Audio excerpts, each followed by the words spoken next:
مسجد میں جب دیش آزاد کیسے ہوا اس کی بات نہ ہوئی، اپنے علماؤں کی قربانی کہ ان لوگوں نے کیسے اس دیش کو آزاد کرایا۔ جب ہم نے مسجدوں میں ان باتوں کو نہیں کیا تو لوگوں نے ہمارے ان باتوں سے یہ مطلب نکالا کہ ان لوگوں کو اپنے دیش سے کوئی محبت نہیں ہے۔ آپ نے بھی سنا ہوگا لوگ اس دیش کے بارے میں بولتے ہیں کہ سونے کی چڑیا ہے، وہ گانا بھی چلتا ہے میرے دیش کی دھرتی سونا اگلے، اگلتی تھی سونا لیکن اب نہیں اگلتی ہے سونا۔ کیوں؟ تو انگریز جب ان مسالوں کو کھاتا تو انگریز بھی پریشان ہوتا تھا، آخر یہ مسالے کہاں سے آتے ہیں؟ تو جب ان کو معلوم ہوا کہ ہندوستان ایک جگہ اور وہاں سے یہ مسالے آتے ہیں تو اب نہ کوئی الیکشن ہوتا، نہ کوئی سلیکشن ہوتا، نہ کوئی پی ایم ہوتا، نہ کوئی سی ایم ہوتا، نہ کوئی ایم ایل اے ہوتا، نہ کوئی سرپنچ ہوتا، نہ کوئی ممبر پارلیمنٹ ہوتا، نہ کوئی کرسی ہوتی، پورے ہندوستان ہمارے قبضے میں ہوتا، ہندوستان کے حاکم ہم ہی ہوتے۔ لیکن میر جعفر نے غداری کی اور ٹیپو سلطان شہید رحمۃ اللہ علیہ کے ساتھ یہاں پر میر صادق نے غداری کی۔ 1857 کے اندر 2 لاکھ مسلمانوں کو قتل کیا گیا۔ اب یہ قتل ہونے والے کون ہیں؟ مسلمان ہیں۔ اور یہ جو تاریخ لکھی ہے کسی مسلمان نے نہیں لکھی، انگریزوں نے تاریخ لکھی ہے یہ۔ لیکن آپ کو معلوم ہے اسلام کا جھنڈا کیا ہے؟ یہ تو ہمارے ہندوستان کا جھنڈا ہے۔ اسلام کا جھنڈا کون سا ہے؟ اگر کسی کالج کسی اسکول میں خالی جھنڈا کھینچ دیے، جھنڈا لہرا دیے، جن گن من پڑھ لیے اور اتنا کر دیے تو لوگ یہ بولیں گے مزہ نہیں آیا، 15 اگست تو منع ہی نہیں۔ پھر 15 اگست کس کو؟ آج 15 اگست کہا جاتا ہے ناچنے کو، ڈانس کرنے کو، گانا گانے کو، یہ 15 اگست کو کہا جاتا ہے آج۔ جس اسکول میں زیادہ ڈانس ہوتا ہے، ناچ ہوتا ہے، گانا ہوتا ہے، بڑی بڑی لڑکیاں چھوٹے چھوٹے کپڑے میں ڈانس کر رہی ہے، وہاں دیکھو آپ کتنی بھیڑ ہے، وہاں ڈانس کر رہی ہے، وہ جوانی میں ڈانس کر رہی ہے، کتنے لوگ اس کو دیکھ دیکھ کر مزہ لے رہے ہیں، کتنے لوگ دور دور سے سفر کر کے آئے اور اس کا جسم دیکھ کر مزہ لے رہے ہیں۔ اس لیے میں کہنا چاہتا ہوں کہ مسلمان بڈھے ہو گئے، 60 سال 70 سال کے بڈھوں کو میں نے دیکھا، وہ بھی کالج میں جا کر ڈنڈے سے سہارے سے لے کر وہ بھی مزہ لے کے دیکھ رہے ہیں۔ ایک بار بھی آنکھیں نیچے نہیں پلٹا رہا، آنکھیں اوپر ہیں، وہ جوان لڑکی ناچ رہی ہے، ڈانس کر رہی ہے۔ اگر آج کسی غیر مسلم لڑکی کو ایک طرف کھڑا کیا جائے جو 10 سال کی ہے اور کوئی مسلمان لڑکی ہے 10 سال کی ادھر کھڑا کیا جائے اور دونوں کا کمپٹیشن کرایا جائے ناچنے کا تو مسلمان کی لڑکی جیت جائے گی۔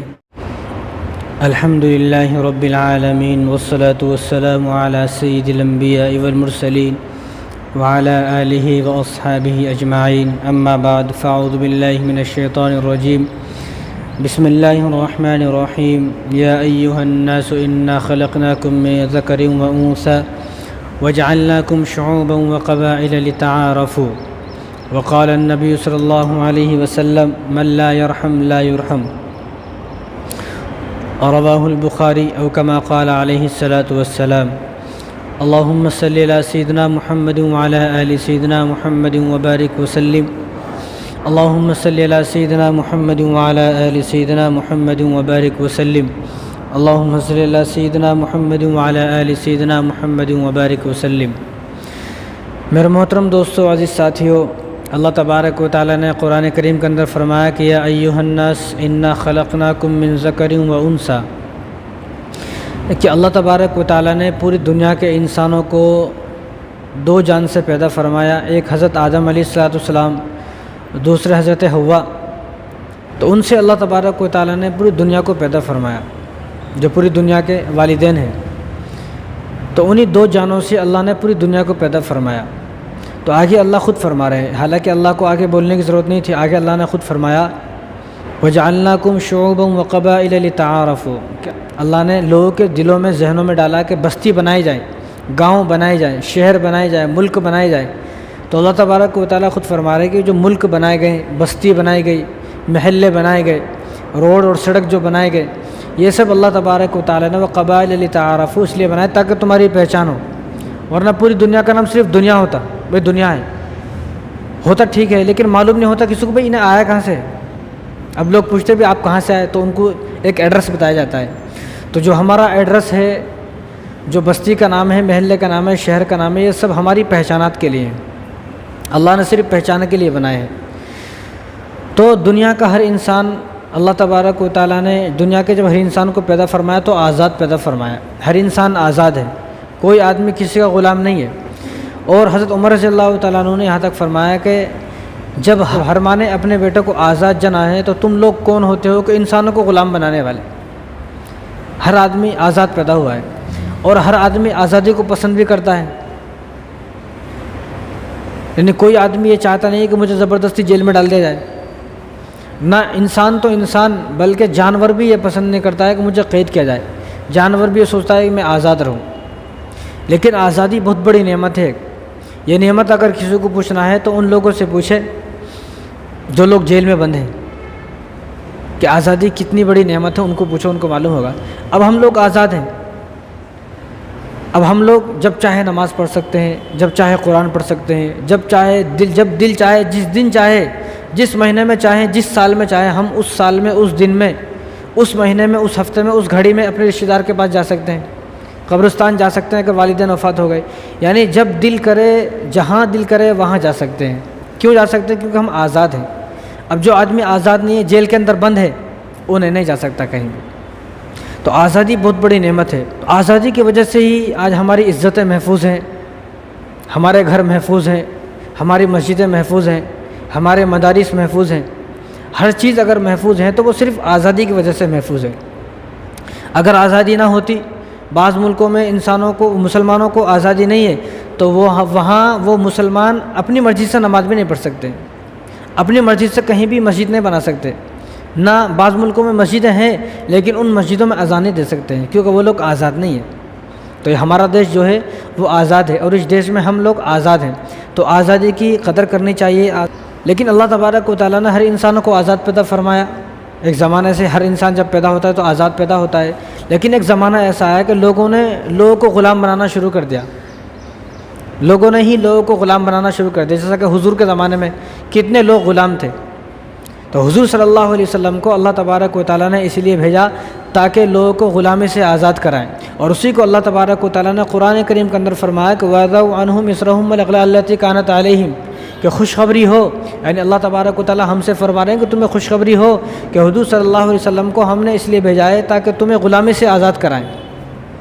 ساری دنیا کو معلوم ہے کہ حضرت بلال رضی اللہ تعالیٰ عنہ غلام تھے، عامر بن فہیرہ غلام تھے، حضرت سلمان فارسی رضی اللہ تعالیٰ عنہ غلام تھے۔ تو ان لوگوں کو آزاد کس نے کرایا؟ حضور نے ان لوگوں کو آزاد کرایا۔ یعنی وہ زمانہ تھا کہ اس زمانے میں انسان کو غلام بنانے لگا، تو حضور صلی اللہ علیہ وسلم نے اس غلامی کو بالکل ختم فرمایا کہ اب کوئی آدمی کسی کا غلام نہیں ہے۔ تو لیکن ایک زمانہ ایسا آیا، حضور صلی اللہ علیہ وسلم کو 1200-1300 سال ہو گئے، تو انگریزوں کا قبضہ ہوا ہندوستان پر کہ انگریزوں نے اس ملک کو 200 سال تک اپنا غلام بنا کر رکھا، ملک کو بھی اور ملک کے جو لوگ ہیں ان تمام لوگوں کو 200 سال تک اپنا غلام بنایا۔ تو 15 اگست کو ہمارا دیش آزاد ہوا، 1947 کو 200 سال تک انگریزوں نے غلام بنایا۔ تو سال کے اندر 2 دن ایسے ہیں کہ جو بہت خوشی کے دن ہوتے ہیں اور ہر قوم کا آدمی اس دن خوشی مناتا ہے۔ یعنی جتنے بھی ہندوستان کے اندر تہوار ہیں یا پوری دنیا کے اندر لگا لو آپ جو تہوار ہیں، بلکہ ہندوستان کے اندر جتنے بھی تہوار ہیں، ہر تہوار کا تعلق کسی مذہب سے ہے، کسی قوم سے ہے، لیکن 2 تہوار ایسے ہیں، 2 خوشیاں ایسی ہیں کہ ان کا تعلق کسی قوم سے نہیں ہے، نہ کسی مذہب سے، نہ کسی ایک آدمی سے۔ ہندوستان میں رہنے والے ہر آدمی سے اس کا تعلق ہے۔ 2 تہوار کون سے ہیں وہ 2 خوشیاں؟ ایک 26 جنوری اور دوسرا 15 اگست۔ یہ کسی قوم کے لیے خاص نہیں ہے، کسی انسان کے لیے، کسی مذہب کے لیے خاص نہیں ہے، بلکہ ہندوستان میں رہنے والا ہر آدمی ان 2 دن کو خوشی مناتا ہے۔ کیوں کہ 26 جنوری کو قانون بنا، دستور ہند بنا، اور 15 اگست کو ہمارا دیش آزاد ہوا۔ تو جو دیش آزاد ہوا ہے وہ بڑی قربانیوں کے بعد آزاد ہوا ہے، ایسی آزاد نہیں ہوا کہ بھئی اب کوئی آدمی اس کو لے لو آپ جو جیل میں چلا گیا، انہیں جیل سے باہر آنے تک اس کے جو جتنی بھی مال و دولت ہے سب ختم ہو جاتی ہے، لٹ جاتی ہے جب بڑی مشکل سے جیل سے باہر آتا ہے۔ تو اسی طرح ہمارا دیش بھی اگر آزاد ہوا تو بڑی قربانیوں کے بعد ہمیں آزادی دیکھنی پڑی، اور آج ہم سکون سے، اطمینان سے، راحتوں سے زندگی گزار رہے ہیں یہاں پر۔ یہ بڑی قربانیوں کے بعد ہمیں ایسی سکون کی زندگی ملی ہے، اور یہ کن کی قربانی ہے؟ ہمارے علماء کی قربانی ہے، اکابرین کی قربانی ہے۔ تو ہمارا فرض بنتا ہے کہ ہم اپنے علماء دین کو یاد کریں، ان کی قربانیوں کو بیان کریں۔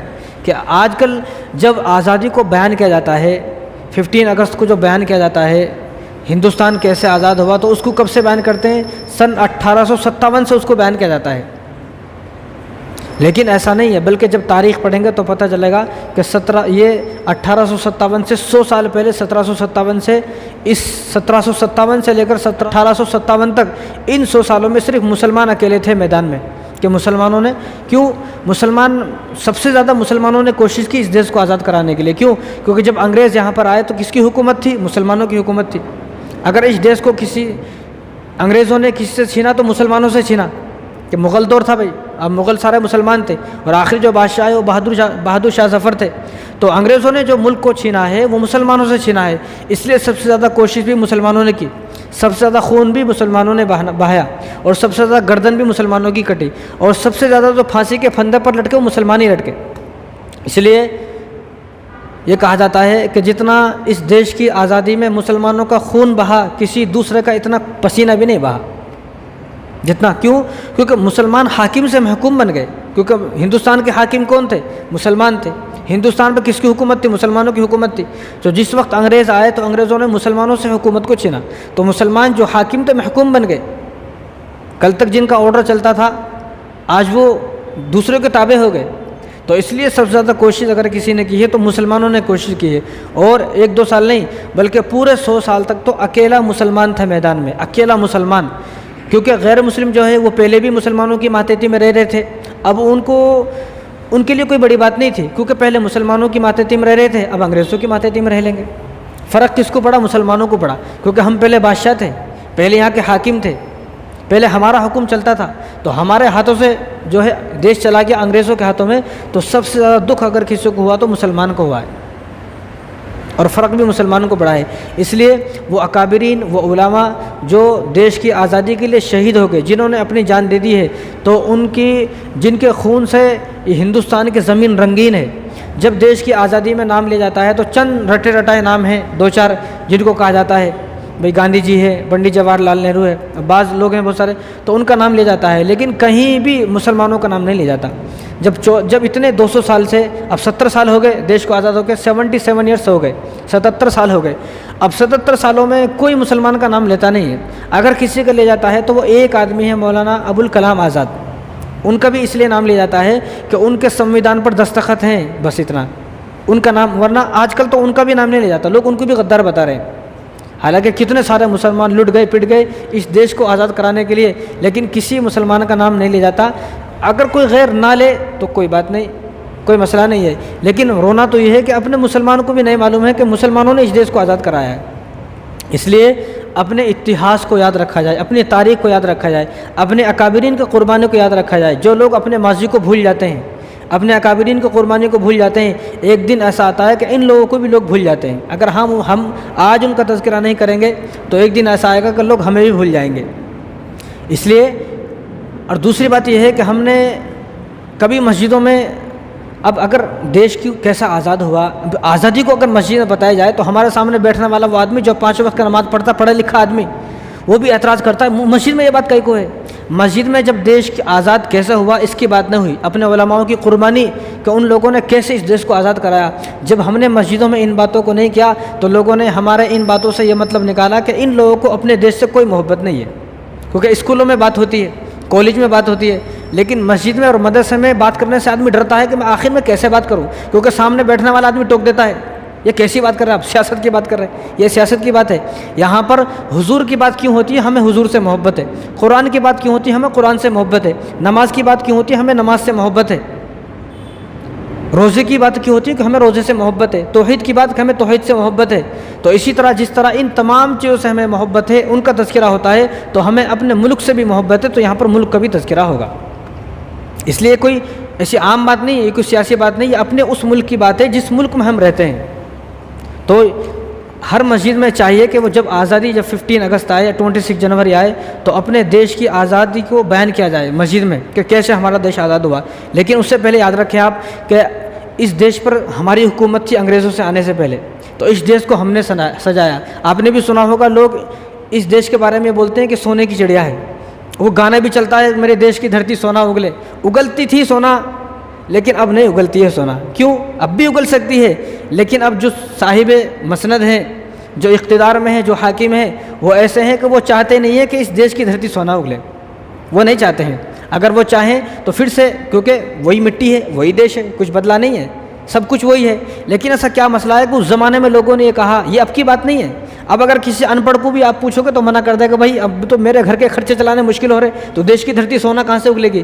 تو وہ زمانہ تھا جب مغلوں نے، مسلمانوں نے اس دیش کو سجایا، تو اتنا سجایا کہ لوگ یہ بولنے پہ مجبور ہو گئے کہ انڈیا کی دھرتی سونا اگلتی ہے۔ کیوں؟ کیونکہ یہاں پر ہر چیز اتنی قیمتی ہوتی تھی اور اصلی ہوتی تھی کہ اس چیز کو جب باہر دیشوں میں بیچا جاتا تھا تو اس زمانے میں کاغذ کے نوٹ نہیں رہتے تھے، اس زمانے میں سونے کا سکہ چلتا تھا۔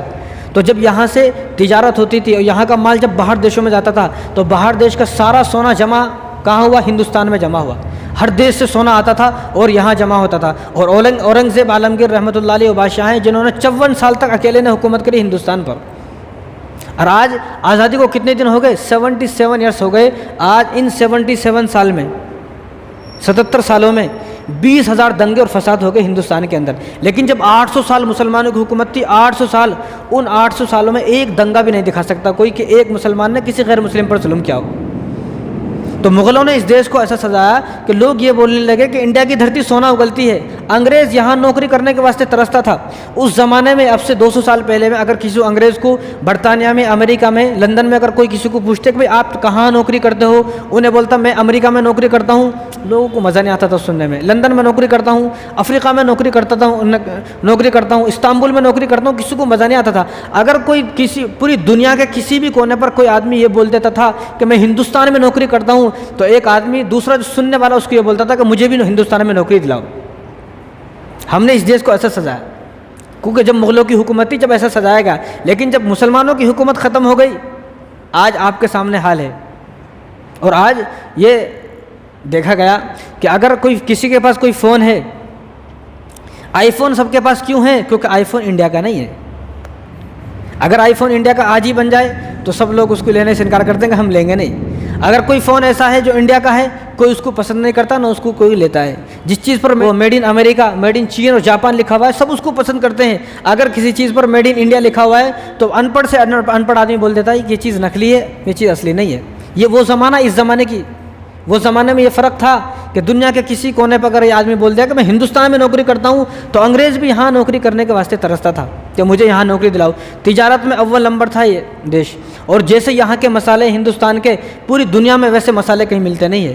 وہ مسالے جیسا کہ کالی مرچیں ہیں، لال مرچیں ہیں، جتنی بھی مسالے ہیں آپ جانتے ہو، وہ تمام مسالے جتنے قیمتی یہاں کے ہوتے ہیں ہندوستان میں، اس زمانے میں بھی اور آج بھی کہیں پوری دنیا میں ویسے مسالے ہوتے نہیں ہیں. تو انگریز جب ان مسالوں کو کھاتا تو انگریز بھی پریشان ہوتا تھا آخر یہ مسالے کہاں سے آتے ہیں. تو جب ان کو معلوم ہوا کہ ہندوستان ایک جگہ اور وہاں سے یہ مسالے آتے ہیں تو 1498 کے اندر سب سے پہلے انگریز یہاں پر آئے. 1498 کے اندر آتے رہے جاتے رہے لیکن ان کی کوئی ہمت نہیں ہوتی تھی. لیکن 24 اگست آمد اور رفت کب سے ہوئی؟ 1498 سے ہوئی. انگریز آتا رہا جاتا رہا، دیکھتا رہا یہاں کی ہریالی اور یہاں کے جو حکومت تھی اور مغلوں کو دیکھتا رہا جاتا رہا، کسی سے کچھ بولتا نہیں تھا. لیکن 24 اگست سن 1608 میں گجرات سورت میں آئے. سب سے پہلے گجرات سورت میں آئے تو وہ 1608 میں آئے. اس کے بعد 1615 میں انہوں نے سر تھامس، ایک آدمی ہے، ایک انگریز تھا سر تھامس، اس نے جہانگیر سے اجازت لی اور ہندوستان گجرات کے اندر اس نے اپنی کمپنی ایسٹ انڈیا کمپنی کے نام سے کمپنی بنائی. اب جہانگیر تو مسلمان تھے، ان کو اجازت نہیں دینا تھا لیکن انہوں نے اجازت دی ایک مجبوری کے تحت، کیونکہ جہانگیر جو بادشاہ ہیں ان کی ایک بیٹی تھی. تو محل میں اس وقت ایسے کرنٹ کا زمانہ نہیں تھا، بھائی بٹن آن کرو اور کرنٹ لائٹ آ جائے گی، ایسا اس زمانے میں نہیں تھا. اس زمانے میں چراغ جلتے تھے، چراغ. تو وہ ان کے محل میں چراغ جل رہا تھا، وہ چراغ ایک پردے کو لگا، پردے میں لگتے لگتے پورے محل میں آگ لگ گئی. اسی محل میں جہانگیر کی بیٹی تھی تو جہانگیر کی بیٹی بھی اس میں جل گئی، لیکن مری نہیں، زندہ تھی، لیکن اس کا پورا بدن جل گیا تھا. اب اس نے طبیبوں سے، حکیموں سے کافی علاج کرایا لیکن کوئی فائدہ نہیں ہوا. اتنا علاج کرایا لیکن یہ جو سر تھامس تھا انگریز جو برطانیہ سے آیا، اس نے ہوشیاری کی چالاکی کی، اس نے کہا کہ میں آپ کی بیٹی کو ٹھیک کر سکتا ہوں. اگر آپ خود سوچیں کہ کسی کی بیٹی بیمار ہو اور وہ آپ نے اس کی علاج کرا لی ہر جگہ لیکن وہ ٹھیک نہیں ہو رہی، کوئی اجنبی آدمی اگر آپ کو یہ بولے گا کہ میں اس کو ٹھیک کر سکتا ہوں تو آپ کو کتنی خوشی ہوگی بحیثیت باپ کے. تو وہ بھی ایک باپ تھے، ان کو یہ بات بڑی اچھی لگی تو سر تھامس سے کہا کہ ٹھیک ہے. اب وہ انگریزی دوائی وہاں سے لایا، انگریزی دوائیوں کے ذریعے سے اس نے ان کی لڑکی کو ٹھیک کر دیا. تو اب وہ تو بادشاہ تھے، بادشاہ تو جو زبان بول دیا وہ ہوتا ہے. تو بادشاہ جہانگیر نے کہا کہ بتاؤ کیا مانگتے ہو، جو آپ مانگو گے میں وہ دینے کو تیار ہوں. انہیں تو بہت ہوشیار تھا، انہیں تو 100 سال سے دیکھ رہا تھا ہندوستان کو اور وہ چاہ رہا تھا کہ میں ہندوستان پہ کسی طرح قبضہ کروں. تو اس نے یہ کہہ دیا کہ مجھے کچھ چاہیے نہیں آپ سے، بس مجھے اجازت چاہیے کہ میں یہاں پر اپنی ایک کمپنی بنانا چاہتا ہوں ایسٹ انڈیا کے نام سے. اب وہ مجبور ہو گئے تو مجبوری میں انہوں نے اجازت دے دی. تو انہوں نے ایک کمپنی بنائی گجرات کے اندر، پھر دوسری کمپنی بنائی مدراس کے اندر، کلکتہ کے اندر، 3 کمپنی بنا لی. انہوں نے سوچا نہیں کہ ہم حکومت کریں گے، اگر سوچا تو کسی کو بولا نہیں، چپ چاپ جو ہے اپنی تجارت کرتے رہے. یہاں سے سامان لے کے جاتے تھے برطانیہ، انگلینڈ اور خاموش رہتے تھے. لیکن سن 1707 کے اندر اورنگزیب عالمگیر رحمۃ اللہ علیہ کی وفات ہو گئی. اورنگزیب عالمگیر رحمۃ اللہ علیہ جب تک حیات تھے تو کسی انگریز کی ہمت نہیں ہوئی کہ وہ یہ سوچے کہ ہم ہندوستان پر حکومت کریں گے, ہندوستان پر قبضہ کریں گے, کیونکہ بہت اسٹرانگ تھے وہ. تو جب ان کی وفات ہو گئی سن 1707 کے اندر, اب ان کے بعد جو ان کی اولادیں حاکم بنی تو ان کی اولادوں میں آپس میں اتفاق نہیں تھا, اختلاف تھا. وہ اختلاف کی وجہ سے, آپسی لڑائی جھگڑے کی وجہ سے اور آپسی انتشار کی وجہ سے حکومت پارا پارا ہو گئی. اب انگریزوں کو پتہ چل گیا ان کے خاندان میں لڑائی ہے. جب خاندان میں لڑائی ہوتی ہے تو تیسرا آدمی اس کا فائدہ اٹھا لیتا ہے. تو جب انہوں نے اپنی کمپنی اور جگہ بنانی شروع کری تو بنگال کے اندر ایک حاکم تھے جن کا نام ہے نواب سراج الدولہ. بنگال اس وقت کا بہت مالدار شہر تھا, بہت امیر شہر تھا اور بہت خوبصورت شہر تھا. لوگ گھومنے آتے تھے دور دور سے, اور اتنا امیر شہر تھا کہ انگریزوں نے سوچا کہ اگر ہم بنگال پر قبضہ کر لیں گے, یہ سمجھو آدھے ہندوستان پر تو قبضہ کر لیا. تو نواب سراج الدولہ جو حاکم تھے صرف 22 سال کے تھے. ان کے نانا تھے علی وردی خان. ان کا انتقال ہوا, انتقال کے بعد انہوں نے اپنے نواسے کو حاکم بنا دیا. صرف 22 سال کے تھے نواب سراج الدولہ. تو یہ پہلے مسلمان ہیں, پہلے انسان ہیں جنہوں نے یہ محسوس کیا کہ انگریز اب دن پہ دن اپنی کمپنی بناتے جا رہا ہے, اب ایسا لگتا ہے کہ انگریز ہندوستان پر قبضہ کرے گا. تو انہوں نے حملہ کر دیا انگریز پر حملہ کیا. تو ان کا ایک وزیر تھا جس کا نام ہے میر جعفر. اگر میر جعفر غداری نہ کرتا, یہ جنگ کب ہوئی ہے 1757 میں جنگ ہوئی ہے, یعنی 1857 سے 100 سال پہلے. تو میر جعفر نے غداری کی. اگر میر جعفر غداری نہ کرتا, اس نے کس طرح غداری کی, کیونکہ جو بادشاہ ہوتے تھے نا وہ خود سے بات نہیں کرتے تھے سامنے والے, تو اپنے وزیر کو بھیجتے تھے. اب انگریزوں کو تو معلوم تھا کہ یہ تو بڑے طاقت میں ہیں اور ان کے پاس تو بڑی فوج ہے. اور عجیب بات دیکھو تم کہ انگریزوں کے ساتھ صرف 3000 کی فوج تھی اور ان کے ساتھ 50,000 کی فوج تھی, لیکن 50,000 کی فوج ہار گئی اور 3,000 جیت گئے. کس طرح کہ انہوں نے اپنے وزیر کو بھیجا کہ تم جا کے بات کرو. تو جب وہ گیا وزیر تو انگریزوں نے اس کو خرید لیا. اب اس نے یہاں کر جھوٹ بولا کہ انگریز جو ہے وہ یہ کہہ رہے ہیں کہ ہم صبح کو جنگ کریں گے, اب تو رات ہو رہی ہے, رات کو جنگ نہیں کریں گے ہم, لہٰذا آپ سو جاؤ. اب ان کے جو فوجی تھے ان تمام نے اپنے ہتھیاروں کو رکھ دیا, ہتھیاروں کو اتار کر رکھ دیا خیموں میں, اور کھانا بنانے لگے, کھانا کھانے لگے. جب سب کھانا کھانے لگے تو میر جعفر جو غدار تھا اس نے ان کو بتا دیا کہ اب سب نے اپنے ہتھیار اتار کر نیچے رکھ دیے ہیں. بس انہوں نے اپنے ہتھیار نیچے اتار کر رکھے اور سب کھانا کھانے میں مشغول تھے. ادھر سے انگریزوں نے حملہ کر دیا. اس حملے کی وجہ سے صرف 50,000 تھے یہ, وہ صرف 3,000 ہیں. لیکن ان 3,000 نے جب تک یہ تیار ہوتے اپنے جو ہے سامان اٹھاتے اور اپنے جب تک انہوں نے حملہ کر کے آپ کو شہید کر دیا. اس کے بعد نواب سراج الدولہ کو گرفتار کیا اور آپ کی گردن کو کاٹ دیا. اور پورے بنگال کے اندر مرشید آباد, اور یہ جو جنگ ہوئی ہے, جو مارا گیا ہے, یہ پلاسی کا مقام ہے, ایک دریا کے کنارے پلاسی ایک گاؤں ہے. 23 جون 1857 کے اندر اگر میر جعفر غداری نہ کرتا تو انگریز 23 جون کو چلا جاتا, لیکن میر جعفر نے غداری کی, جس کی غداری کی وجہ سے آج ہم بھی بھگت رہے ہیں. اس کے بعد جو بنگال کے بعد جو امیر دیش تھا وہ کون تھا, وہ میسور تھا. میسور, تو میسور کے راجا تھے حضرت ٹیپو سلطان شہید رحمۃ اللہ علیہ, جن کا نام ہے فتح علی خان. تو انہوں نے 4 جنگ کی, 4 جنگ انگریزوں سے, لیکن ایک بھی جنگ میں انگریز نہیں جیت سکا. اب انگریزوں نے سوچا کہ ہم ان سے جیت رہے ہیں, ہم کیا کریں. تو انگریزوں نے, آپ کا ایک وزیر تھا, کیونکہ غداری جتنے بھی کرتے ہیں چمچے کرتے ہیں, چمچے. وزیر, اگر وزیر غداری نہ کرتے, یہ دونوں وزیر غداری نہ کرتے تو اسی وقت ہم لوگ جنگ جیت جاتے. انگریز اسی وقت چلاتا چھوڑ کر. اب اگر اس وقت اگر غداری نہ کرتے یہ وزیر, تو اب نہ کوئی الیکشن ہوتا, نہ کوئی سلیکشن ہوتا, نہ کوئی پی ایم ہوتا, نہ کوئی سی ایم ہوتا, نہ کوئی ایم ایل اے ہوتا, نہ کوئی سرپنچ ہوتا, نہ کوئی ممبر پارلیمنٹ ہوتا, نہ کوئی کرسی ہوتی. پورے ہندوستان ہمارے قبضے میں ہوتا, ہندوستان کے حاکم ہم ہی ہوتے. لیکن میر جعفر نے غداری کی اور ٹیپو سلطان شہید رحمۃ اللہ علیہ کے ساتھ یہاں پر میر صادق نے غداری کی. جہاں آپ, کیونکہ آپ نے 4 جنگ کی, 4 جنگ میں آپ جیت گئے. اب انگریز پریشان تھا کہ یہ تو ساری جنگوں میں جیت رہے ہیں, تو انگریزوں نے آپ کا جو وزیر تھا میر صادق, اس کو خرید لیا. تو میر صادق نے آپ کی وہ جو جگہ تھی جہاں آپ رہتے تھے اس کا پتہ دے دیا. بس چپکے سے جا کر انگریزوں نے حملہ کر دیا, آپ شہید ہو گئے. لیکن آج مسئلہ یہ ہے کہ آج ٹیپو سلطان شہید رحمۃ اللہ علیہ کو غدار بتاتے ہیں. اگر ان کو معلوم ہوتا کہ میرے جانے کے بعد, میری شہادت کے بعد لوگ مجھے غدار بولیں گے تو وہ کئی کو شہید ہوتے. ان کی کوئی پرسنلی دشمنی تھوڑی تھی انگریز سے. انگریزوں نے کہا کہ آپ ہم سے مل جاؤ, ہم بھی حکومت کریں گے, آپ بھی حکومت کرو, دونوں پارٹنرشپ میں حکومت کریں گے. لیکن اس موقع پر جب ان انگریزوں نے یہ کہا کہ ہم سے مل جاؤ اور دونوں پارٹنرشپ میں حکومت کریں گے, تو اس موقع پر حضرت ٹیپو سلطان شہید رحمۃ اللہ علیہ نے جو جملہ کہا جو ساری دنیا کو معلوم ہے، انہوں نے کہا کہ گیدڑ کی 100 سالہ زندگی سے شیر کی ایک زندگی بہتر ہے۔ میں شیر کی طرح شکار کرتے ہوئے مقابلہ کرتے ہوئے مر تو جاؤں گا، لیکن گیدڑ کی طرح تمہاری چاپلوسی نہیں کروں گا، تمہاری جو ہے غلامی نہیں کروں گا۔ تو حضرت ٹیپو سلطان شہید رحمۃ اللہ علیہ سری رنگا پٹنم میں 4 مئی 1799 کے اندر شہید ہو گئے۔ اگر یہاں پر میر صادق غداری نہ کرتا تو انگریز کب بھاگ جاتے؟ انگریز 1799 کے اندر ہی بھاگ جاتے یہاں سے، پھر کوئی جو ہے الیکشن نہیں ہوتے، پھر پورے ہندوستان کے اندر مسلمانوں کی حکومت ہوتی۔ لیکن اس کی غداری کی وجہ سے آج ہم قیامت تک یہ بات بھگتتے رہیں گے۔ 1799 کے اندر آپ شہید ہو گئے، اس کے بعد 18ویں صدی آتی ہے، تو 18ویں صدی کے بعد 1803 میں سب سے پہلے انگریزوں نے لال قلعے پر جھنڈا لہرایا، اور دلی کے اندر ایک مولانا تھے شاہ عبدالعزیز محدث دہلوی رحمۃ اللہ علیہ، اس وقت کے شیخ تھے، بہت بڑے عالم تھے۔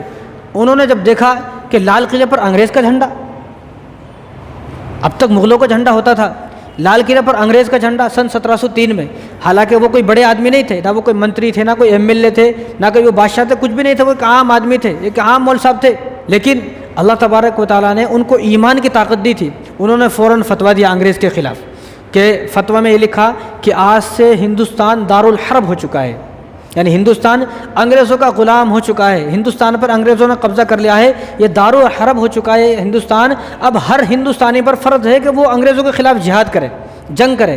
ہر ہندوستانی جو گھر میں بیٹھا ہوا ہے، چاہے وہ اس کا کتنا ہی بڑا کاروبار ہے، سب کاروبار کو چھوڑ دے، قرآن پڑھانے والا قرآن کو چھوڑ دے، مسجد میں نماز پڑھانے والا مسجد کو چھوڑ دے، اور جو ٹیچر ہیں وہ چھوڑ دیں، اسکولوں کو چھوڑ دیں، کالج کو سب چھوڑ کے جو ہے وہ میدان میں نکل جائیں۔ جب انگریزوں کو معلوم ہوا کہ حضرت شاہ عبدالعزیز محدث دہلوی نے ہمارے خلاف یہ فتویٰ دیا ہے، تو انہوں نے آپ کو زہر دیا، زہر اور چھپکلی جمع کی، اتنی ساری چھپکلی جمع کر وہ چھپکلی کو مارا، اور چھپکلی کے اندر سے زہر نکالا، زہر نکال کر تیل میں ملا کر آپ کے بدن کی مالش کروائی گئی۔ جو آپ کا خادم تھا اس کو مجبور کیا مالش کرنے کے لیے، جس کی وجہ سے آپ بیمار ہو گئے اور آپ نابینا ہو گئے، آپ کی آنکھوں کی بینائی چلی گئی۔ یہ فتویٰ دینے والا کون ہے؟ ایک مسلمان ہے، حالانکہ یہ کوئی منتری نہیں تھا اس وقت، ایک عام آدمی تھے، لیکن انگریزوں نے ان پر اتنا ظلم کیا۔ لیکن آج یہ کہا جاتا ہے کہ مسلمانوں کو کوئی حصہ نہیں ہے۔ اور سن 1857 میں شاملی کا میدان، سب کو معلوم ہے، شاملی کے میدان میں لڑنے والے صرف علماء تھے، جن کے قائد حاجی امداد اللہ مہاجر مکی تھے، لیکن انگریزوں کی فوج زیادہ تھی، انگریزوں کی فوج جو ہے وہ انگریزوں کی تعداد زیادہ تھی، جس کی وجہ سے شاملی کے میدان میں مسلمانوں کو شکست ہوئی۔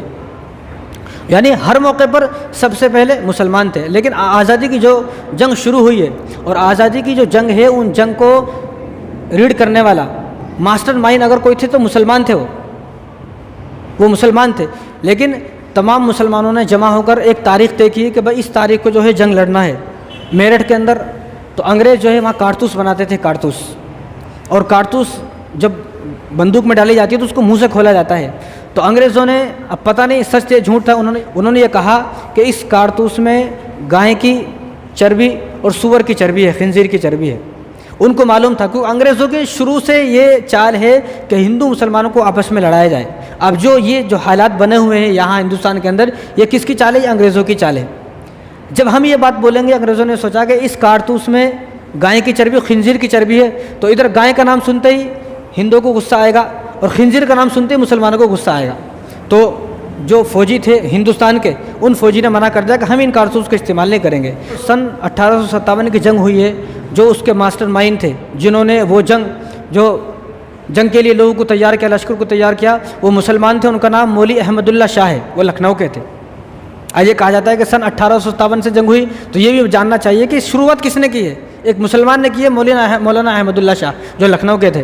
لیکن جو کارتوس تھا، اب اس کارتوس کو جو ہے وہ سب نے منع کر دیا، مسلمانوں نے منع کر دیا، ہندوؤں نے منع کر دیا، لیکن ایک منگل پانڈے تھا، اس نے 10 مئی کو انگریزوں سے صاف منع کر دیا کہ ہم یہ استعمال نہیں کریں گے، چاہے تم کچھ بھی کرو۔ تو 10 مئی کو انگریزوں نے میرٹھ کے اندر منگل پانڈے کو پھانسی دے دی۔ منگل پانڈے کو پھانسی دینے کے بعد جو ایک سن 1857 کی جنگ شروع ہوئی ہے، تو وہاں پر اس جیل کے اندر، یہ جیل کی بات ہے، اس جیل کے اندر 2000 فوجی تھے اور کچھ قیدی تھے۔ ان تمام نے اس جیل میں جو انگریز تھے، ان انگریزوں کو مار دیا، اور وہ بھاگ کر دلی بہادر شاہ ظفر کے پاس آ گئے۔ جب انگریزوں کو معلوم ہوا کہ بہادر شاہ ظفر کے پاس آئے ہیں، تو انگریزوں نے اپنی ساری فوج کو بلا لیا۔ فوج کو بلانے کے بعد انگریزوں نے بہادر شاہ ظفر کو گرفتار کیا اور رنگون بھیج دیا۔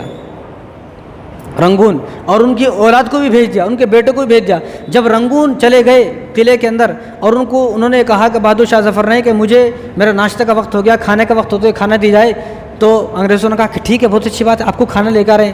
تو ایک تشت لائے اور اس تشت میں ایسا رومال ڈھکا ہوا تھا۔ جب بہادر شاہ ظفر نے اس رومال کو ہٹایا تو وہاں تشت میں ان کے بیٹے کا سر تھا۔ جب دوبارہ کھانے کا وقت ہوا، دوسرے بیٹے کا سر، ان کے 4 بیٹے تھے، چاروں بیٹوں کا سر اس طرح لا کر دیا۔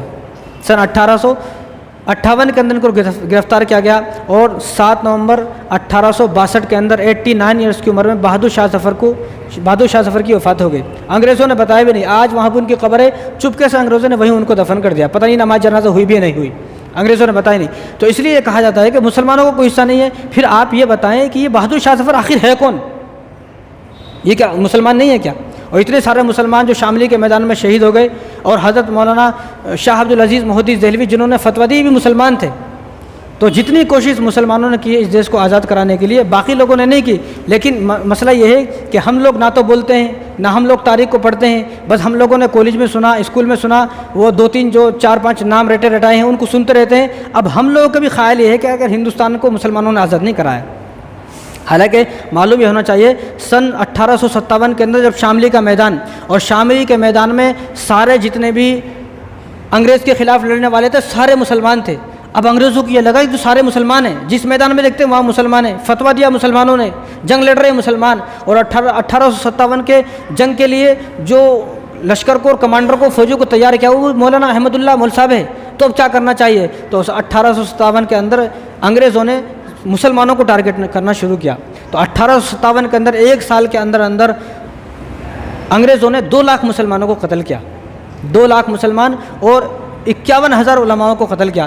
اور دلی کے چاندنی چوک سے لے کر پاکستان کے خیبر تک ہر درخت پر ایک پھانسی کا پھاندا لٹکا ہوا تھا۔ جو آدمی داڑھی میں ملے گا اس کو پھانسی دے دینا، پوچھنا نہیں ہے تیرا نام کیا ہے۔ جو آدمی کرتے پاجامے میں ملے گا اس کو پھانسی دے دینا ہے۔ جو آدمی کرتے پاجامے میں اور ٹوپی کے ساتھ ملے گا، داڑھی کے ساتھ ملے گا، یا جو آدمی مسجد میں ملے گا، چاہے وہ کوئی بھی ہو، اس کو پوچھنا نہیں ہے۔ ان کو یہ آرڈر نکالا، انگریزوں نے یہ آرڈر دیا کہ پوچھنا نہیں ہے، بس اس کو پھانسی دے دینا ہے۔ تو لوگوں نے دیکھا کہ دلی کی چاندنی چوک سے لے کر پاکستان کے خیبر تک کوئی درخت ایسا نہیں تھا۔ کتنی دور ہے پاکستان کے خیبر، کہاں ہے دلی کا چاندنی چوک، لیکن کوئی درخت ایسا نہیں تھا جس درخت پر مسلمان کی لاش نہ لٹکی ہو۔ 2 لاکھ مسلمانوں کو قتل کیا۔ اور جب انہوں نے سوچا کہ مسلمانوں کی ہمت کہاں سے ملتی ہے تو معلوم ہوا کہ یہ ہمت قرآن سے ملتی ہے، تو 3 لاکھ قرآن کو جلایا، 3 لاکھ قرآن کو جلایا انگریزوں نے۔ اس لیے میں کہتا ہوں کہ آج ان پڑھ آدمی جس کو قرآن پڑھنا نہیں آتا ہے وہ حافظوں کی قدر کرے۔ اگر یہ نہ ہوتے تو انگریزوں نے جس وقت قرآن کو جلا دیا تھا، آج تمہارے پاس قرآن پڑھنے کو نہیں ہوتا۔ تم خود سوچتے کہ وہ قرآن تھا، لیکن وہ تھا کیسا ہم نے کبھی دیکھا نہیں۔ انگریزوں کو جتنے قرآن ملے انگریزوں نے سارے قرآن جلا دیے، 3 لاکھ قرآنوں کو جلا دیا، 3 لاکھ قرآن، اور 1000 مدرسے، 1000 مسجد صرف دلی کے اندر سب ختم کر دیے۔ مسجد یعنی جب شاہجہاں نے جو جامع مسجد دلی کی تعمیر کرائی، بیچ میں تعمیر کرائی، اس کے چاروں طرف انہوں نے 1000 مسجدیں بنائی، چھوٹی چھوٹی، ہر گلی کے اندر ایک مسجد، ہر گلی کے اندر مسجد۔ اب آپ جائیں گے تو آپ کو ہر گلی کے اندر کوئی مسجد نہیں ملے گی، 21 مسجدیں ہیں، بہت کم۔ ساری مسجدوں کو ایسا ختم کر دیا کہ دیکھنے والے یہ سوچتا تھا کہ یہاں کبھی مسجد تھی کہ نہیں تھی، یہاں تو کبھی مسجد نہیں تھی۔ 1857 کے اندر 2 لاکھ مسلمانوں کو قتل کیا گیا۔ اب یہ قتل ہونے والے کون ہیں؟ مسلمان ہیں۔ اور یہ جو تاریخ لکھی ہے کسی مسلمان نے نہیں لکھی، انگریزوں نے تاریخ لکھی ہے۔ یہ انگریزوں نے تاریخ لکھی ہے۔ انگریزوں کی تاریخ پڑھیں کہ انگریزوں نے خود کہا کہ میں نے دیکھا کہ میرا گھر جامع مسجد کے پاس تھا، تو جامع مسجد کے پیچھے سے میں نے آواز سنی زور زور سے چیخنے چلانے کی، تو میں نے اپنی گھر کی کھڑکی سے کھول کر دیکھا، تو میں نے یہ دیکھا کہ انگریزوں نے، ہمارے لوگوں نے ایک بڑا کڑھا لیا ہوا ہے، اس میں تیل گرم کیا ہوا ہے، سرسوں کا تیل، اور 40 مسلمانوں کو لاتے ہیں، 40 علماء کو لا کر اس میں ڈال دیتے ہیں، پھر اور باقی کھڑے ہوتے ہیں، اس میں سے 40 کو لیتے ہیں۔ ان سے کہا کہ تم ہمارے خلاف ہو نہیں ہو؟ ان سب نے کہا کہ ہم تمہارے خلاف ہیں۔ جو یہ کہتا مسلمان ہم تمہارے خلاف ہیں، ان سب کو پکوڑے کی طرح تیل میں تل دیا جاتا تھا۔ یہ انگریز کہتا ہے، انگریز نے اپنی کتاب میں لکھا ہے، ہم نے نہیں۔ اور اس کے بعد سن 1857 کے بعد تو لوگ بھول ہی گئے کہ یہ دیش آزاد بھی ہوگا، بھول گئے لوگوں نے سوچنا چھوڑ دیا کہ یہ دیش آزاد بھی ہوگا۔ لیکن وہ تو مرد مجاہد ایک 1912 کے اندر 50 سال کے بعد ایک مرد مجاہد اٹھا جس کو شیخ الہند مولانا محمود حسن دیوبندی رحمۃ اللہ علیہ، جن کو شیخ الہند کا لقب گاندھی جی نے دیا ہے، وہ کھڑے ہوئے، انہوں نے ایک تحریک شروع کی، ریشمی رومال کی تحریک۔ انہوں نے مولانا عبید اللہ سندھی صاحب کو کابل بھیجا، ترکی بھیجا، افغانستان بھیجا۔ وہ گئے، انہوں نے بتایا کہ ہندوستان کے اندر انگریزوں کا قبضہ ہو چکا ہے، تو ترکی کی لشکر کو، ترکی کی فوجی کو جمع کیا، افغانستان کے فوجیوں کو جمع کیا، کابل کے فوجوں کو جمع کیا. اب وہ انہوں نے نقشہ بنایا رومال پر, اس لیے اس تحریک کو ریشمی رومال کہا جاتا ہے. ایک ریشمی رومال تھا کیونکہ اس وقت اگر پرچہ لکھ کے دیتے تو انگریز پکڑ لیتے, تو ایک رومال تھا بہت بڑا, اس رومال پہ نقشہ بنا کے اس کو باندھ کے آتے تھے. لیکن اللہ کا کرنا ایسا ہوا, اللہ کی کوئی حکمت ہوگی, وہ راز فاش ہو گیا. راز فاش ہونے کی وجہ سے حضرت شیخ الہند کو مالٹا جیل کے اندر بھیج دیا.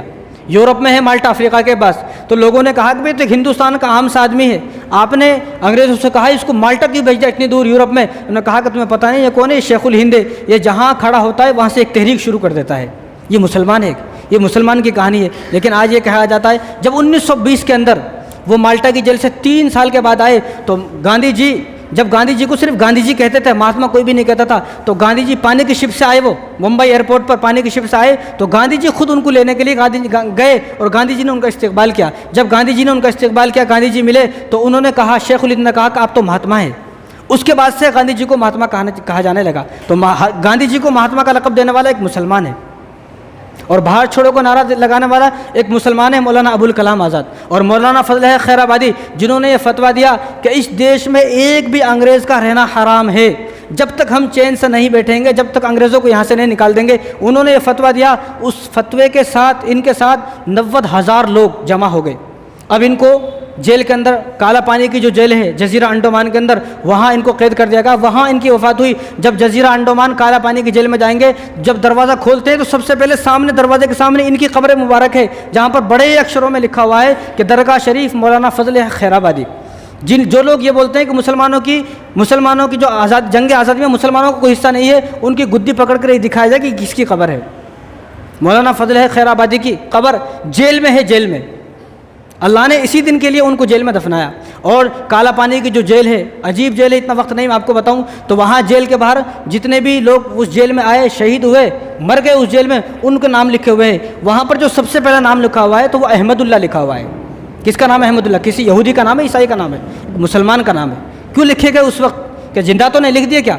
وہ اس لیے لکھ دیے کہ اس وقت کے ہندوؤں کے اندر اتنا تعصب نہیں تھا, اتنی نفرت نہیں تھی جو آج نفرت ہے.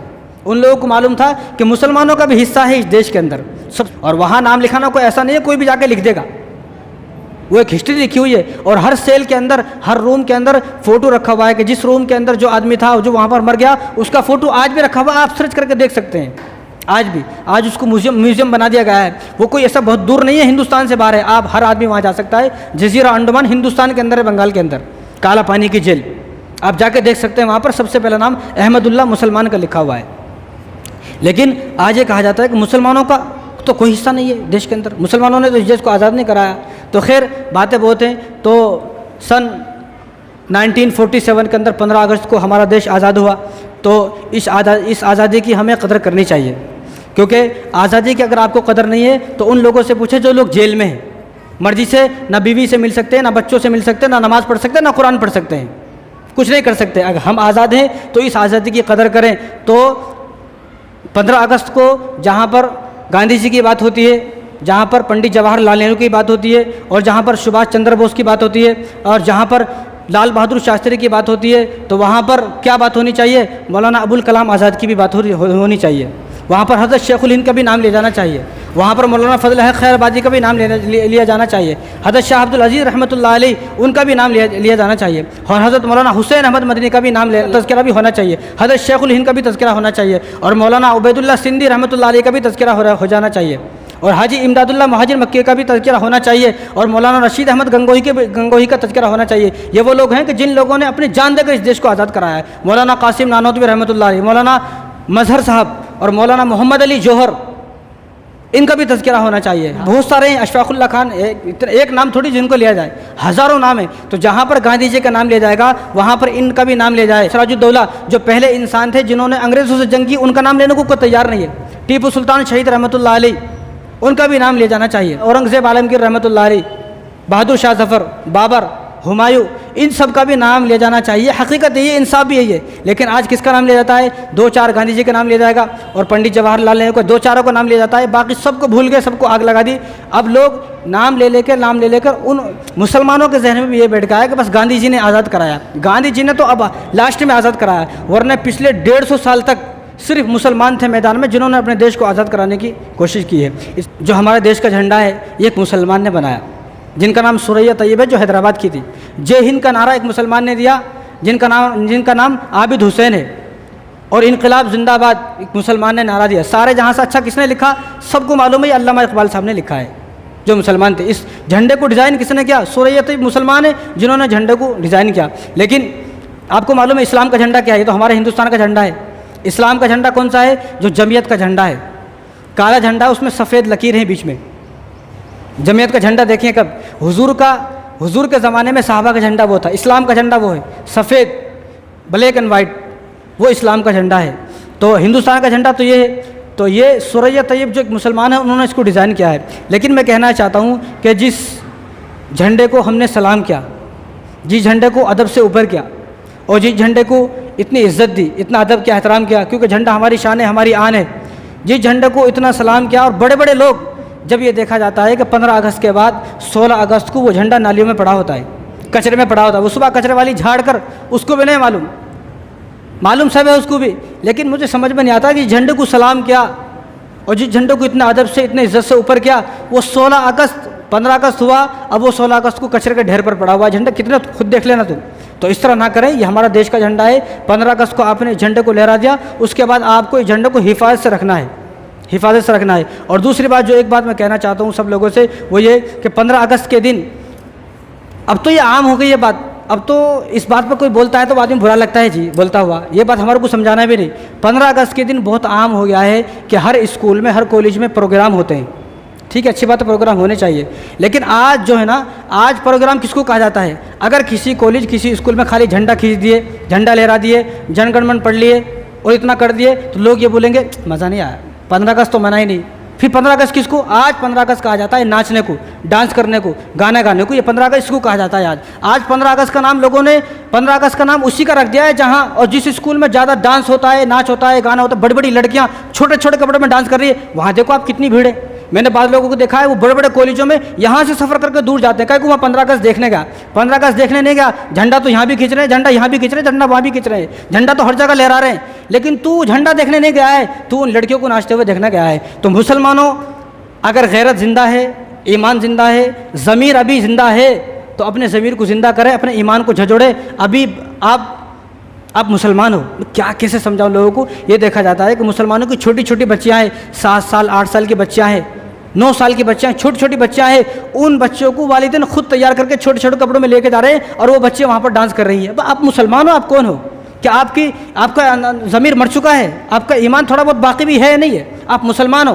اگر آپ کی چھوٹی بچی ہے، ابھی سے اگر آپ اپنی بچی کو نچاؤ گے، ڈانس کراؤ گے، تو آپ کہاں اس کی تربیت کر رہے ہو؟ یہ تو اس کی تربیت کی عمر تھی، آپ کو تربیت کرنا تھا، اور اسلام کے اندر ناچنا گانا ڈانس کرنا حرام ہے، ناجائز ہے۔ ابھی آپ چھوٹی بچی کو نچا رہے ہو اور خوش ہو رہے ہو کہ میری بچی فلاں گانے پہ ڈانس کرتی، بغیر دیوس ہے ایسا آدمی۔ حضور نے فرمایا کہ ایسا آدمی دیوس ہے جو اپنے بچے کو نچائے، ڈانس کرائے، جو بے حیائی پھیلائے اور اپنی اولاد کو بے حیائی سے نہ روکے، ایسا آدمی دیوس ہے، اور دیوس آدمی کبھی بھی جنت میں داخل نہیں ہو سکتا ہے، ہمیشہ جہنم میں رہے گا، چاہے یہ کتنی بھی نماز پڑھتا ہو، مصلی پھاڑ دے، جا نماز پھاڑ دے، لیکن اگر یہ اپنی بچی کو نچا رہا ہے 15 اگست کے دن، ڈانس کرا رہا ہے، تو یہ آدمی پکا جہنم میں، کوئی جنت میں جانے والا نہیں ہے۔ چھوٹی بچی ہے، اس کی تربیت کی عمر ہے، اس کو باحیا بنایا جائے گا، ابھی بے حیا نہیں۔ اگر آپ نے چھوٹی بچی کو چھوٹی عمر میں بے حیا بنا دیا، بڑی ہونے کے بعد وہ کسی نہ کسی بوائے فرینڈ کے ساتھ بھاگے گی۔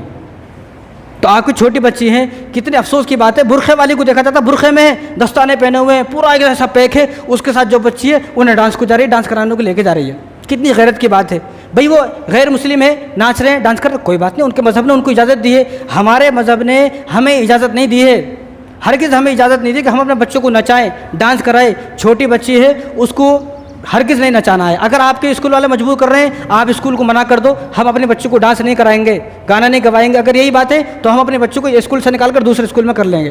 لیکن مسئلہ یہ ہے، یہ ان بچوں کا مسئلہ ہے جو چھوٹی بچیاں ہیں، جن کو والدین خود لے کر جاتے ہیں، لیکن جو بڑی ہو گئی بچی، جوان ہو گئی، جو کالج میں پڑھ رہی ہے، کبھی باپ اس کو دیکھنے جاتا نہیں ہے، وہ وہاں پر ڈانس کر رہی ہے، یہاں سے برقعے میں گئی ہے، وہاں ڈانس کر رہی ہے، وہ جوانی میں ڈانس کر رہی ہے، کتنے لوگ اس کو دیکھ دیکھ کر مزہ لے رہے ہیں، کتنے لوگ دور دور سے سفر کر کے آئے اور اس کا جسم دیکھ کر مزہ لے رہے ہیں۔ اس لیے میں کہنا چاہتا ہوں کہ مسلمان بڈھے ہو گئے، 60 سال 70 سال کے بڈھوں کو میں نے دیکھا، وہ بھی کالج میں جا کر ڈنڈے سے سہارے سے لے کے وہ بھی مزہ لے کے دیکھ رہے ہیں، ایک بار بھی آنکھیں نیچے نہیں پلٹا رہا، آنکھیں اوپر ہیں، وہ جوان لڑکی ناچ رہی ہے، ڈانس کر رہی ہے، اس کو دیکھ رہا ہے۔ تیری عمر ہو گئی، تجھے تو قبر کی تیاری کرنا ہے، آخرت کی تیاری کرنا ہے، مرنے والا ہے، جبرائیل صلی اللہ علیہ وسلم تیرے اوپر آ چکا ہے، لیکن کیسا شوق ہے، عجیب شوق ہے، بے حیائی کرتے ہوئے شرم نہیں آ رہی ہے۔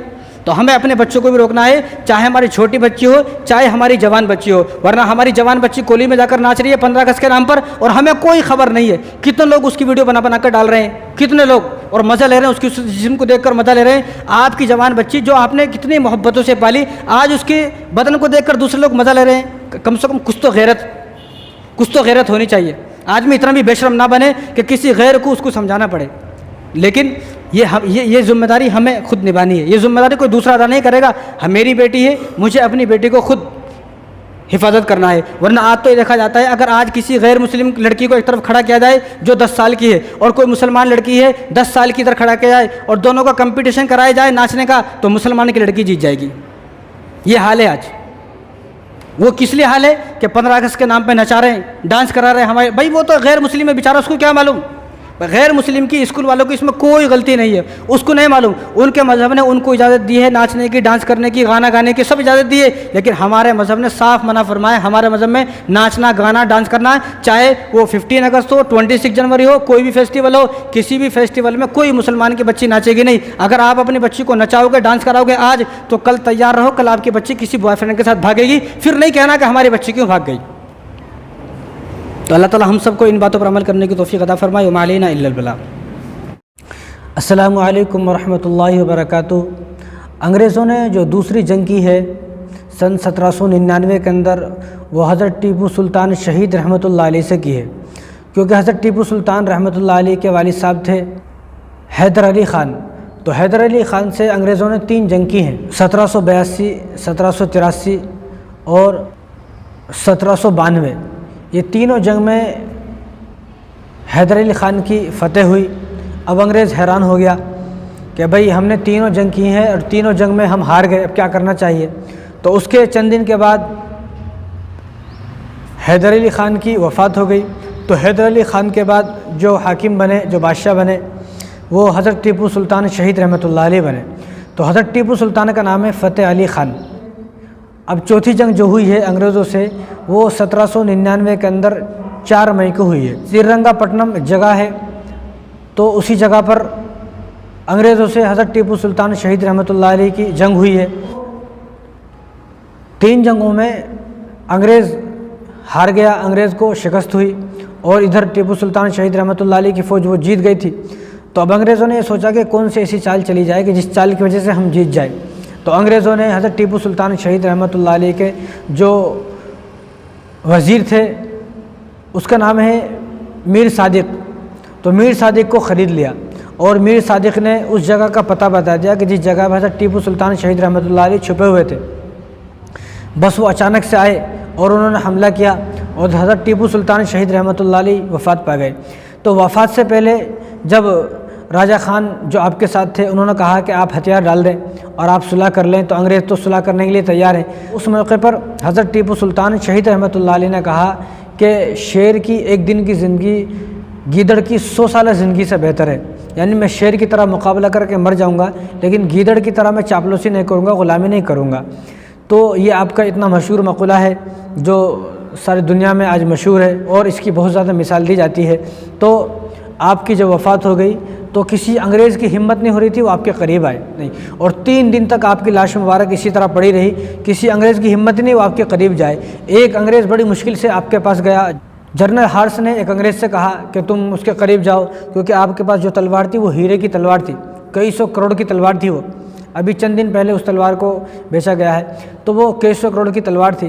تو اس تلوار کو لینے کے لیے جب وہ ایک انگریز پاس میں گیا تو حضرت ٹیپو سلطان شہید رحمۃ اللہ علیہ کے بدن میں اس وقت تھوڑی جان باقی تھی، تو آپ نے اس پر حملہ کیا اور اس کو مار دیا وہیں پر۔ تو اب 3 دن ہو گئے کہ 3 دن تک آپ کی لاش مبارک اسی طرح پڑی ہوئی ہے، اور کسی کی ہمت نہیں ہو رہی ہے پاس جانے کی۔ جب 3 دن ہو گئے، 3 دن کے بعد جنرل ہارس نے جب دیکھا کہ اب تو آپ کے بدن مبارک میں کوئی حرکت نہیں ہے، تو جب جنرل ہارس آپ کے پاس گیا، پہلے اس ہیرے کی تلوار کو آپ کے پاس سے لیا، اس کے بعد جنرل ہارس انگریز نے کہا کہ آج سے ہندوستان ہمارا ہے۔ اس لیے میں کہتا ہوں کہ یہ جو جملہ ہے، جنرل ہارس نے جو یہ جملہ کہا کہ آج سے ہندوستان ہمارا ہے، یہ جملہ انگریز نے کسی اور کے شہادت پر نہیں کہا۔ انگریزوں نے لاکھوں لوگوں کو قتل کیا، 2 لاکھ تو مسلمانوں کو قتل کیا، 51,000 علماءوں کو قتل کیا، لیکن انگریزوں نے یہ جملہ کسی کی موت پر نہیں بولا، کسی کی موت پر بھی، صرف ٹیپو سلطان شہید رحمۃ اللہ علیہ کی موت پر یہ جملہ بولا کہ آج سے ہندوستان ہمارا ہے۔ یعنی ان کو بھی معلوم تھا کہ اب سے پہلے ہم ہندوستان کے حاکم، ہندوستان کے مالک نہیں بن سکتے تھے، لہذا ٹیپو سلطان شہید رحمۃ اللہ علیہ کے جانے کے بعد اب ہم کھل کر ہندوستان کو اپنے قبضے میں کر سکتے ہیں اور کھل کر ہندوستان پر اپنی حکومت قائم کر سکتے ہیں۔ لیکن جس دن آپ کی شہادت ہوئی، جس دن آپ کی وفات ہوئی، اس دن کسی مندر میں چراغ نہیں جلا، کسی بھی مندر میں، کسی مندر کے پجاری نے چراغ نہیں جلایا، سارے مندر کے پجاری افسوس میں تھے اور ہزاروں پجاریوں نے آپ کی نماز جنازہ ادا کی ہے۔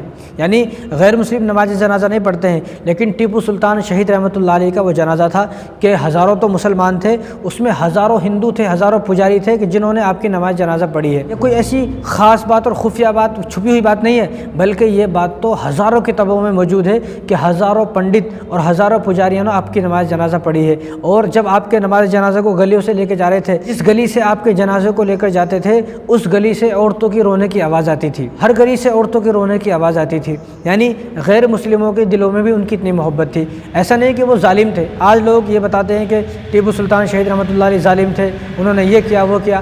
اگر ایسا ہوتا تو ہزاروں پجاری جو اس وقت موجود تھے وہ ان کے نماز جنازہ میں کیوں شامل ہوئے؟ جو عورتیں ان کی وفات پر رو رہی ہیں، اور ان کی وفات کے بعد جب ان کی لاش مبارک میدان میں پڑی ہوئی تھی، سارے انگریز ان کی شہادت کے بعد وہاں سے چلے گئے، تو جب ان کی لاش مبارک کو نکالا گیا تو دیکھا کہ ان کے چاروں طرف ہندو عورتیں تھیں جنہوں نے ان کے لیے اپنی جان دے دی۔ ہندو عورتیں 20 سے 25 ہندو عورتیں تھیں۔ اب اگر وہ ایسے ظالم ہوتے جیسا بتایا جاتا ہے تو کیا ہندو عورت ان کے لیے جان دیتی؟ کیا ہندو عورتوں نے ان کے لیے جان دے دی؟ لیکن آج کل یہ دیکھا جاتا ہے کہ ٹیپو سلطان شہید رحمۃ اللہ علیہ کی فوٹو آپ سرچ کریں تو آپ کو دکھایا جائے گا کہ ٹیپو سلطان شہید رحمۃ اللہ علیہ کی داڑھی نہیں ہے۔ حالانکہ ایسا نہیں، آپ کو تو داڑھی تھی، آپ تو وقت کے ولی تھے، قطب تھے، ابدال تھے آپ، لہٰذا آپ کو داڑھی تھی۔ اور آپ نے جب میسور کے اندر جامع مسجد تعمیر فرمائی، آج بھی وہ مسجد ہے، آپ جا کے دیکھ سکتے ہیں، اس مسجد کو جب تعمیر فرمایا گیا تو اس مسجد کی جب افتتاح ہوئی تو وہ عصر کی نماز تھی، تو عصر کی نماز میں ہزاروں علماء تھے، ہزاروں حافظ تھے، ہزاروں مفتی تھے، تو آپ نے اعلان کیا کہ آج عصر کی نماز، کیونکہ یہ مسجد میں نے بنائی ہے تو اس مسجد میں آج یہ پہلی نماز ہے، تو اس مسجد میں پہلی نماز وہ آدمی پڑھائے گا کہ جو صاحب ترتیب ہو، جو صاحب ترتیب ہو۔ یعنی صاحب ترتیب کا مطلب یعنی جس آدمی نے اپنی پوری زندگی میں ایک بھی نماز قضا نہ کی ہو، ایک بھی نماز۔ اب جب آپ نے جملہ بولا تو سارے مسجد میں سناٹا چھا گیا، اور حالانکہ وہ مسجد نیچے سے پھول، اوپر سے پھول، آگے سے پیچھے سے ہر جگہ اس میں جو ہے ہزاروں کی بھیڑ تھی، لیکن کسی کی ہمت نہیں ہوئی۔ تو پھر آپ نے کہا کہ آج یہ راز میرا کھل گیا، میں صاحب ترتیب ہوں۔ یعنی آپ بادشاہ ہونے کے باوجود بھی صاحب ترتیب تھے، تو آپ نے سب سے پہلے اس مسجد میں عصر کی نماز پڑھائی۔ اب آپ یہ دیکھیں، جو آدمی صاحب ترتیب ہے وہ آدمی داڑھی نہ رکھے، ایسا کیسا ہو سکتا ہے؟ صاحب ترتیب آدمی کو تو داڑھی لازمی ہے۔ تو یاد رکھنا چاہیے کہ ٹیپو سلطان شہید رحمۃ اللہ علیہ کو داڑھی تھی۔ میر صادق نے غداری کی، اگر میر صادق 1799 کے اندر غداری نہ کرتا تو انگریز 1799 کے اندر 4 مئی کو ہی یہاں سے دم دبا کر بھاگ جاتا۔ حضرت ٹیپو سلطان شہید رحمۃ اللہ علیہ وفات پائے تو حضرت کے لیے دعا کریں کہ اللہ تبارک و تعالیٰ ان کو عرش کے سائے میں جگہ نصیب فرمائے، ان کے درجات کو بلند فرمائے اور جنت الفردوس میں اعلیٰ سے اعلیٰ مقام عطا فرمائے، اور آپ کی قبر مبارک پر کروڑوں اور اربوں اللہ تبارک و تعالیٰ رحمت نازل فرمائے۔ دیکھو، مسلمانوں نے اس دیش پر 800 سال حکومت کی ہے، لیکن 800 سال میں مسلمانوں نے کسی کو تکلیف نہیں دی۔ اگر مسلمان ظالم ہوتے تو اکبر کا وزیر بیربل نہ ہوتا۔ بیربل تو ہندو ہے، اکبر مسلمان ہے، تو اگر مسلمان بادشاہ جو تھے وہ ظالم ہوتے تو بیربل کیسے جو ہے وزیر بنتا؟ کبھی بھی وزیر نہ بنتا بیربل۔ تو مسلمانوں نے 800 سال حکومت کی ہے، لیکن ان 800 سالوں میں مسلمانوں نے ایک غیر مسلم کو نہیں ستایا۔ جو جنگ ہوئی ہے وہ تو آپس میں جنگ ہوئی ہے، لیکن کسی مذہب کے بیس پر کسی کو ستایا نہیں، نہ ایک بھی دنگا ہوا کہ ہندو مسلمان کی کوئی لڑائی ہو گئی، کوئی دنگا ہو گیا، ایک دنگا نہیں ہوا۔ لیکن اب دیکھ لیں آپ، ان 77 سالوں میں دیش آزاد ہو کے 77 سال ہو گئے، ان 77 سالوں میں 20,000 دنگے فساد ہو گئے اب تک، لیکن مغلوں کے 800 سال کے دور میں ایک دنگا، ایک فساد نہیں ہوا۔ اب آپ خود سوچ سکتے ہیں کہ مغلوں نے کس طرح حکومت کی ہے۔ اور عجیب بات تو یہ ہے کہ جب مغلوں کی حکومت تھی تو اکھنڈ بھارت تھا، بھارت کی 1 انچ زمین پر بھی کسی کی ہمت نہ ہوئی کہ وہ اپنی ناپاک نظر ڈالے۔ لیکن جب مغلوں کی حکومت گئی اس کے بعد ہندوستان کے ٹکڑے ٹکڑے ہو گئے، ادھر جو ہے کتنے سارے دیش بن گئے، آپ کو معلوم ہے۔ اب پورا جو ایشیا ہے وہ پورا ایشیا جو ہے وہ پہلے ہندوستان میں تھا،